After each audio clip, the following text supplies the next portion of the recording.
connais, Seigneur. Je ne peux rien cacher devant toi. Toi qui es mon Créateur. Toi qui me connais avant que je sois. Alléluia.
aimes tel que nous sommes. Tu l'as démontré à la croix. Tu es venu, Seigneur, tu t'es identifié à nous. Nous ne méritons pas cela, cette grâce, mais tu nous aimes. Tu l'as manifesté par toi-même à la croix. Tu as donné ta vie à la croix pour nous. Et nous voulons te remercier. Nous voulons te remercier pour l'œuvre de la croix. Tu l'as manifesté, Seigneur, pour nous. Amour à nous, Seigneur. Tu as donné ta vie volontairement pour nous. Nous disons encore ce matin, Seigneur, que nous t'aimons. Il n'y a pas un Dieu comme toi. Oh, tel que nous sommes, tu nous connais, tu nous connaissais, mais tu es venu manifester ton amour à notre égard. Et nous voulons te rendre grâce ce matin, nous voulons te bénir, remercier ta bonté, remercier ta fidélité pour ta grâce infinie. Notre Père et notre Dieu, nous bénissons ton nom. Sois glorifié encore pour ce que tu es. Et tu continues à l'être pour nous, Seigneur. Nous louons ton nom ce matin. Béni sois-tu pour ta fidélité, pour ton amour dans le nom de Jésus. Seigneur, nous te prions aussi pour ton serviteur, Seigneur, qui va apporter ta parole, Seigneur. Merci de le bénir encore ce matin. Merci de lui donner encore tes conseils, le conseil que ton peuple a besoin. Nous te bénissons au nom de Jésus. Amen.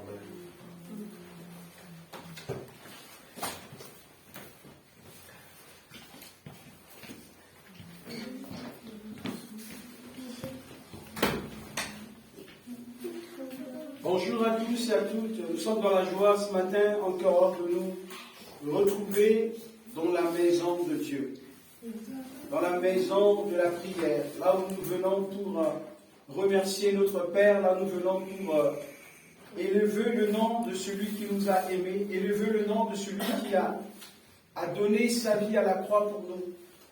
Amen. J'espère que tout le monde est dans la joie ce matin. Même s'il fait froid, Jésus est Seigneur. Amen. Nous allons très rapidement prendre notre Bible. Nous allons très rapidement prendre notre Bible dans 2 Rois. Rapidement, nous allons voir dans l'Ancien Testament, dans l'Ancienne Alliance, nous allons prendre notre Bible dans 2 Rois au chapitre 18.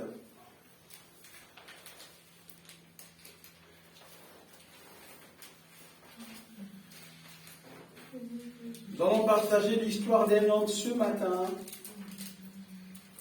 et ça va nous permettre de 2 Rois au chapitre 18. Nous allons commencer verset 1.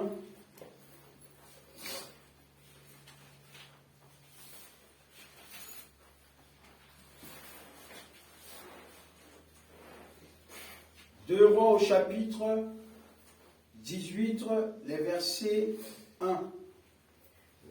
On va lire au nom de Jésus.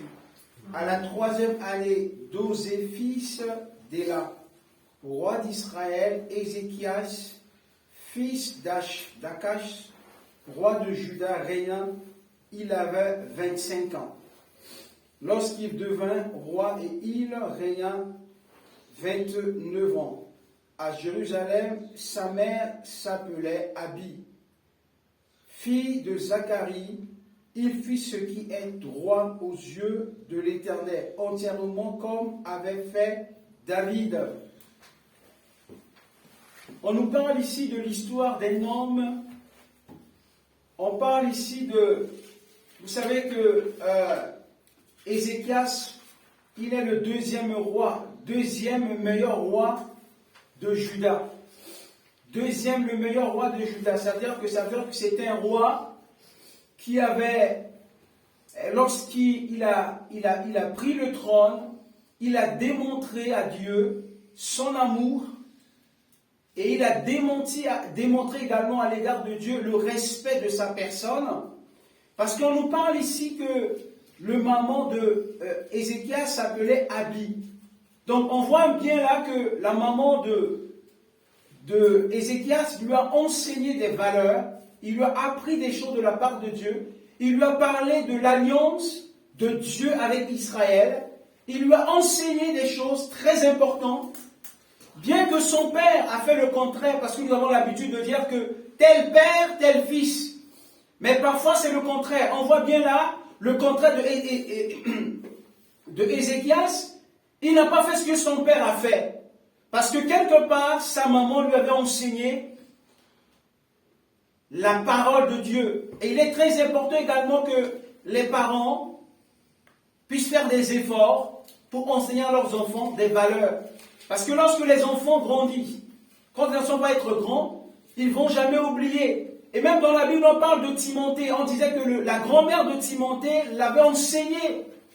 Vous voyez, Timothée a grandi avec sa grand-mère et sa grand-mère l'enseignait la parole de Dieu. Et on voit bien là que la maman de Ézéchias était une femme qui craignait Dieu. Et il a également transmis ses valeurs à son fils. Et on voit bien là, la Bible dit, le verset 3, il fit ce qui est droit aux yeux de l'Éternel, entièrement comme avait fait David. On fait allusion ici à David, on ne fait pas allusion à son père, vous voyez. On fait allusion ici à David, mais la Bible ne fait pas allusion à son père. On ne sait pas pourquoi la Bible n'a pas fait allusion à son père. Et la Bible fait allusion à David directement. Et on va avancer au verset 4. Il fit disparaître les hauts lieux, brisa les statues, abattit les idoles, il mit en pièces le serpent d'airain. Je vais m'attarder un peu ici. Je vais prendre juste ce verbe, il fit disparaître. Vous savez bien que lorsqu'on devient enfant de Dieu, lorsqu'on a donné notre vie à Dieu, on doit faire disparaître certaines choses dans notre vie. Disparaître veut dire effacer. On doit effacer certaines choses dans notre vie pour que notre vie soit totalement et entièrement à Dieu. Et on voit bien là, lorsque Ézéchias est venu, il y a de l'idolâtrie, il y avait certaines pratiques. Et la Bible dit que lorsqu'il est monté sur le trône, il a su voir des choses qui ne glorifient pas Dieu, exactement comme nous. Lorsque nous avons accepté Jésus-Christ comme notre Seigneur et Sauveur, on va réaliser dans notre vie qu'il y a des choses qui ne donnent pas gloire à Dieu. Non pas seulement dans notre vie, mais également avec à notre entourage, des personnes avec qui on vit, des amitiés, des amis avec qui on a l'habitude d'être. On va également de faire certains nettoyages. On va également tamisser, en quelque sorte, essayer de mettre de bons de côté, des mauvais, on les efface, on les élimine. Et on voit bien là que lorsque Ézéchias est monté sur le trône, la première chose c'est qu'il a commencé à réaliser qu'il y avait des choses qui ne donnaient pas gloire à Dieu. Il a fait ce qu'on appelle le reforme. Il a pris des choses qui n'avaient pas leur place. Il a dit non, ça c'est pas sa place ici. Il a commencé à les mettre dehors. C'est pour cela que la Bible dit, il a fait disparaître les lieux, les hauts lieux. Il y avait des choses que le peuple faisait, que ses prédécesseurs ont fait, ont laissé, mais lorsqu'il est venu, il a dit, mais ça ne donne pas gloire à Dieu. Il faut qu'on l'enlève là. Il faut qu'on le déplace là. Mes frères et sœurs, dans notre vie, si nous voulons que notre vie donne gloire à Dieu, si nous voulons que Dieu puisse travailler dans notre vie, puisse être glorifié dans notre vie, nous devons faire disparaître. Regardez dans ta vie. Regardez dans ta vie. Quand tu as donné ta vie à Dieu jusqu'à aujourd'hui, qu'est-ce que tu as fait disparaître? Parce qu'il y a des choses qui vont nous bloquer. Il y a des choses qui vont empiéter sur notre marche chrétienne. Des choses que Dieu n'aime pas. Des choses qui sont contradictoires avec notre foi. Et Dieu nous invite t'invite ce matin à faire disparaître des choses qui ne le glorifient pas. C'est pas Dieu à le faire, c'est pas Dieu. La Bible dit que c'était pas Dieu qui est venu obliger Ézéchias. On dit, Ézéchias, maintenant tu es devenu roi, il faut enlever ça. Mais ça vient de lui-même. Parce qu'il y avait l'amour de Dieu qui était dans son cœur. Mes frères et sœurs, lorsque nous avons l'amour de Dieu dans notre vie, lorsque nous avons l'amour de Diur dans notre cœur, on ne va pas nous demander de faire disparaître certaines choses dans notre vie. Certaines habitudes. Et peut-être si on ne prie pas, peut-être si on n'avait pas l'habitude de prier, il y avait des choses, peut-être, je ne vais pas les citer tout ici, mais chacun de nous le sait. Il y a des choses qui viennent pour entraver l'œuvre de Dieu dans notre vie. On dit, mais ça, peut-être il y a des amis qui ne partagent pas la même conviction que nous. Que nous avons l'habitude de rester au milieu d'eux. Quand on va leur dire, ok, mais tu ne peux pas rester là. Et la Bible dit quoi? La Bible dit qu'il a fait disparaître. Amen. Il a fait disparaître. Comme je vais dire, disparaître veut dire quoi? Disparaître, comme je vous ai dit, effacer, périr, mourir, faire mourir certaines mauvaises choses dans notre vie, faire mourir. C'est à nous de prier Dieu, c'est à nous d'intercéder Dieu, de dire Dieu, cette chose-là, je veux qu'elle meure. Je veux qu'elle ne reste pas, je veux qu'elle disparaisse. Mes frères, éliminer. Nous avons besoin dans notre marche chrétienne que certaines choses dans notre vie soient complètement éliminées. Certaines choses doivent mourir. Et Jésus a dit ça, il a dit, si le grain qu'on jette par terre, s'il ne meurt pas, il ne portera pas de fruits. Ça veut dire qu'il y a des choses dans notre vie, il va falloir qu'elles meurent. Il va falloir qu'elles meurent. C'est lorsqu'elles meurent, c'est à ce moment-là que les nouvelles choses vont se naître en nous. Et si ces choses ne meurent pas, il n'y a rien qui va naître en nous. Il faut faire disparaître, effacer. Périr, mourir, effacer. La chose qu'il a fait disparaître. Il a fait mourir des choses qui ne donnaient pas gloire à Dieu. Il a fait disparaître ça. La première chose qu'il a fait. Et la Bible dit également, il a fait disparaître le serpent de rein. Vous savez, le serpent de rein, Dieu avait demandé à Moïse parce que les enfants d'Israël, ils ont murmuré. Et il y avait un serpent qui était sorti au milieu d'eux, commençait à mordre les enfants d'Israël. Et Dieu a demandé à Moïse de faire quelque chose. Et le serpent de rein, on va lire rapidement dans le Nombre, je pense bien, si je ne me trompe pas. On va prendre un verset. Le Nombre 21, verset 8 à... Le Nombre 21.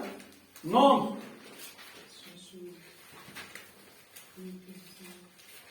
21. 8 à 9. L'Éternel dit à Moïse, fais-toi un serpent brûlant et place-le sur une perche. Quiconque aura été mordu et le regardera, conservera la vie. Moïse fit un serpent de rein et le plaça sur une perche.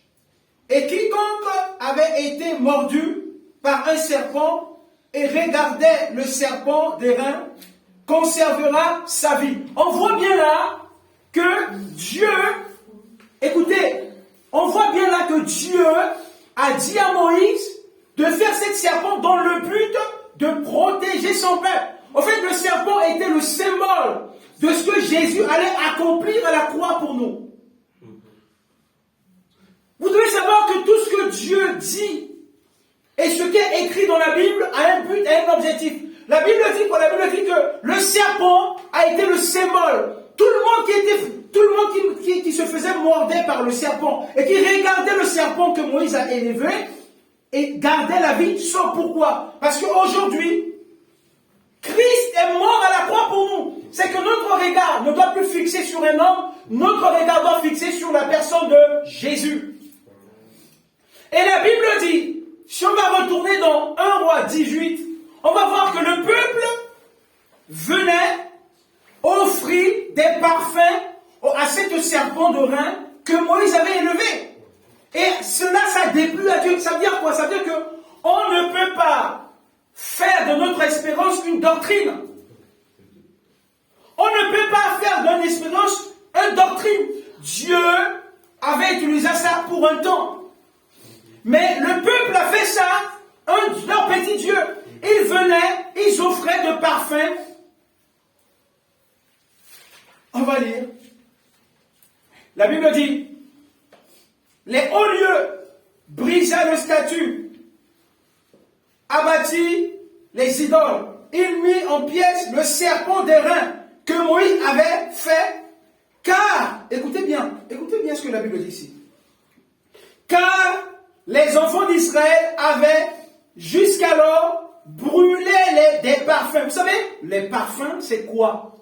Les parfums, la Bible dit, Dieu, Jésus-Christ, a fait de nous le royaume des sacrificateurs. Et donc, vous devez savoir que c'est des sacrificateurs qui rentraient dans le lieu très saint pour offrir un sacrifice à Dieu. Et cet sacrifice, ça faisait quoi? Cet sacrifice, c'est pour le sacrifice de pardon du péché de peuple. Et la Bible dit que l'encens, l'odeur de ce parfum-là montait vers le Seigneur. Et la Bible dit ici, le peuple de Dieu, au lieu d'offrir ça à Dieu, ils vont offrir ça à ce serpent d'airain. Nous sommes là ce matin pour adorer Dieu. Parce que Dieu a fait de nous des royaumes de sacrificateurs. Nous sommes revenus là, chacun de nous, qui va ouvrir son cœur ce matin, qui a ouvert son cœur ce matin pour louer Dieu, pour adorer Dieu. Son adoration monte vers Dieu comme un parfum de bonne odeur.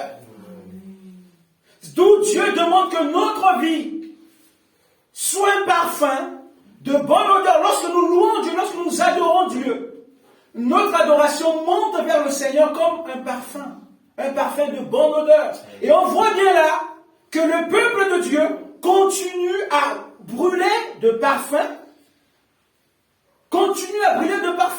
Et lorsque Ézéchias est arrivé au trône, il a dit non, c'est réservé à Dieu. C'est pour cela que mes frères et sœurs, on ne peut jamais faire de notre expérience une doctrine. Que tout doit faire comme ça. Ça doit se faire comme ça. On ne peut jamais faire d'expérience de quelqu'un, ton expérience à toi avec Dieu, une doctrine. On regarde beaucoup de personnes, parfois faire de l'expérience une doctrine pour que tout le monde fait comme ça, fait la même chose. Non. Ici, Dieu veut enseigner à son peuple. L'adoration et louange sont réservées qu'à Dieu seul. On appelle ça de l'exclusivité. Et la Bible dit, qu'est-ce qu'il a fait? Israël avait, jusqu'alors, brûlé des parfums devant lui. Et quand Ézéchias est arrivé, l'homme de Dieu, il a dit non. Le parfum, c'est pour le Dieu seul, le Dieu d'Israël. On l'offre à ce Dieu seul, pas un autre. Faisons disparaître dans notre vie des choses qui ne donnent pas gloire à Dieu. Faisons disparaître dans nos pensées des pensées qui ne donnent pas gloire à Dieu. Faisons disparaître dans notre cœur des choses qu'on a peut-être gardées. Faisons disparaître ça et laissez la place à Dieu. Laissez la place à Dieu travailler dans notre cœur. Faisons disparaître des choses qui vont nous empêcher d'aller en avant, qui vont nous empêcher d'épanouir dans notre vie spirituelle, qui va nous empêcher de grandir avec le Seigneur. Faisons disparaître ces choses-là. Laissons la place à Dieu. Même dans nos maisons, faisons disparaître des choses que Dieu ne tire pas sa gloire là-dessus. Faisons disparaître ces choses. Et c'est ce qu'il a fait un travail de ménage quand il est arrivé, Ézéchias. Il a fait disparaître des choses qui ne donnaient pas gloire à Dieu. Et vous allez voir que quand vous allez faire disparaître dans votre vie ce qui ne donne pas gloire à Dieu, l'ennemi de vos âmes ne va pas être content, le diable ne va pas être content. Il va se lever contre vous. première chose qu'il a fait, la Bible dit, il fit disparaître des choses qui ne donnaient pas gloire à Dieu. Amen. Verset 4. Il fait disparaître. Verset 5. Il mit sa confiance en l'Éternel, le Dieu d'Israël. La deuxième chose, la première chose, il a fait disparaître. La deuxième chose, il a placé sa confiance au Dieu d'Israël. Mes frères et sœurs, ce matin, nous devons savoir que la foi en Jésus, quand on parle de la confiance, on parle ici de la foi. La foi en la personne de Jésus. La Bible dit que quand Ézéchias est venu, il a placé confiance à Dieu. Notre confiance ne vient pas de ce que nous avons. Ne vient pas de quelqu'un d'autre. Notre confiance vient de Dieu. Nous avons placé notre foi sur la personne de Dieu. Et la Bible dit ici que il a mis sa confiance en l'Éternel, le Dieu d'Israël. Et parmi tous les rois de Juda qui vinrent après lui, ou qui le précédèrent, n'y avait eu point de semblable à lui. À lui, c'est-à-dire que personne avait fait comme lui. D'autres qui étaient là, ils ont mis leur confiance sur les idoles, sur les hommes. Mais la Bible dit que lorsqu'il est venu, il a placé son confiance à Dieu. Il a mis sa foi sur Dieu. Il a compté sur Dieu. Il a dit cette fois-ci, je vais marcher avec le Seigneur. Je vais compter sur le Seigneur. Lorsqu'on devient chrétien, on compte sur Dieu. Notre vie, ta vie à toi, il faut compter sur Dieu. Espérer en lui. Quelles que soient les situations, les difficultés, les problèmes de santé, il faut confier ça au Seigneur. Il faut placer sa confiance à Dieu. Il faut compter sur Dieu. Et cette fois-ci, il compte sur Dieu. Même si l'ennemi va se lever contre lui, il compte sur Dieu. Même s'il y a la souffrance qui va frapper à sa porte, il compte sur Dieu. Même si tout le monde l'abandonne, il compte sur Dieu. Et ce matin, mes frères et sœurs, regardez à Jésus. Nous plaçons notre foi sur la personne de Jésus. Mais si tout va mal dans notre vie, la Bible dit la deuxième chose qu'il a fait. La Bible dit, il mit sa confiance en l'Éternel, le Dieu d'Israël. Et il savait, parce que sa maman lui disait, Ézéchias, le Dieu d'Israël a ouvert la mer Rouge à tes grands-pères. Ils ont traversé. Il a donné la victoire plusieurs fois à tes grands-parents. Crois en lui. Mets ta confiance en lui. Mets ta pas confiance sur des hommes. Ils vont te décevoir. Mais quand tu mets ta confiance à Dieu, il ne te décevra point. Dieu ne peut jamais te décevoir, Ryan. Si tu mets ta confiance à Dieu. Amen. Et la deuxième chose qu'il a fait, la Bible dit qu'il a mis sa confiance en Dieu. Et on va lire, on dit que le Dieu d'Israël, il a mis sa confiance. Et la Bible dit qu'il y en a eu point de semblable à lui. Quand on parle de semblable, on parle ici, les autres qui étaient avant lui n'ont pas fait la même chose. Et je te dis ce matin, ne fais pas comme les autres. Parce que toi, tu es unique. Il faut toujours, dans ta marche chrétienne, ne fais pas comme les autres. Il ne faut jamais marcher pas comme les autres. Ils ont fait comme ça. Parce qu'il ne faut pas faire comme les autres. Les autres ont fait, c'est eux, mais moi, je fais différemment. Dieu ne nous a pas appelés à faire comme les autres. Dieu nous a appelés à faire comme Dieu nous demande de le faire. Et là, on voit bien que Ézéchias est venu, il a fait ce que Dieu lui demande de faire. Il n'a pas fait comme les autres. C'est pour ça que la Bible dit, il n'était pas semblable aux autres. Il n'était pas comme eux. Amen. Et ce matin, je vais prier pour toi, que tu sois différent. Tu n'es pas comme les autres. Toi, tu es spécial pour Dieu. Amen. Nous sommes spéciaux pour Dieu. Nous n'allons pas faire comme les autres. nous allons être différents pour le Seigneur. Nous allons élever cet emblème, alléluia. Nous allons dire, Seigneur, moi je ne veux pas faire comme les autres. Et c'est ce que Ézéchias a fait. Le verset 6, on dit, il fut attaché. Alors, quand on parle d'attachement ici, c'est quelque chose de fort. Parce que la Bible dit dans Genèse, la Bible dit que l'homme quittera son père et sa mère et il va s'attacher. Lorsqu'on s'attache à Dieu, on a créé un lien. La Bible dit que la femme est liée par son mari. Et lorsqu'on est converti, on est lié par le Seigneur. La Bible dit que cette fois-ci maintenant, Ézéchias, il est lié avec son Dieu. Il est attaché avec son Dieu. En quelque sorte, il est soudé avec son Dieu. Et c'est ce que Dieu attend de nous. Il est fixé. On parle de fixer, on parle de lier, on parle de maintenir. Maintenir, c'est quelque chose qui est inébranlable. Il est là. Il se maintient. Il est là, il est fort. Et lorsqu'on est avec Dieu, on se fixe à Dieu. La Bible dit que Ézéchias s'est fixé avec Dieu. Et quand il est fixé avec Dieu, il devient fort. Il est lié avec Dieu. Et Dieu, c'est ce qu'il attend. Et lorsqu'on est lié avec Dieu, on devient fort. On devient puissant. Rien de l'extérieur ne peut venir nous détourner. Et la Bible dit que, écoutez ce que la Bible dit, il fut attaché à l'Éternel. Virgule. Il est attaché pas avec n'importe qui. Il n'est pas attaché avec une idolâtre. Il n'est pas attaché avec... Et ce matin, je voudrais te dire, il faut que tu t'attaches plutôt à Dieu, à la personne de Jésus-Christ. C'est lui qui va te rendre fort. Quelles que soient les situations qui vont arriver dans ta vie, Jésus, avec toi, tu deviens quelqu'un de fort, inébranlable.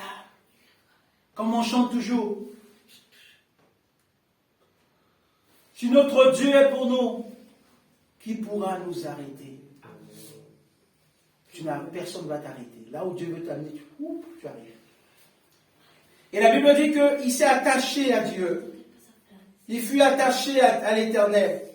Et la Bible dit, il fut seulement ici attaché à l'Éternel. La Bible dit, et il ne se détourna point de lui. La Bible dit qu'il ne s'est pas détourné. On parle là de la fidélité. Et quand la Bible dit qu'il ne s'est pas détourné, il n'a pas changé de direction. Il n'y a pas de changement de direction dans son attachement. Dans son attachement à Dieu, il n'a jamais changé de direction. Ça veut dire que lorsqu'on est attaché à Dieu, la Bible dit, dans la version, il y a une autre version de français courant. J'aimerais lire ça dans la version de français courant avec vous. Amen. Est-ce que vous avez votre Bible sur vos mains? Est-ce que vous pouvez lire avec moi tout de suite, là, mes frères et sœurs? On va lire le verset là. Le verset 6. Le chapitre 18. Vous l'avez? Est-ce qu'on peut lire? Vous allez lire avec moi? La Bible dit, il demeure attaché. Oh, mais c'est très fort ici. Il demeure attaché. La Bible dit qu'il continue. C'est-à-dire, il continue. On parle de la continuité. Il continue à être attaché à Dieu.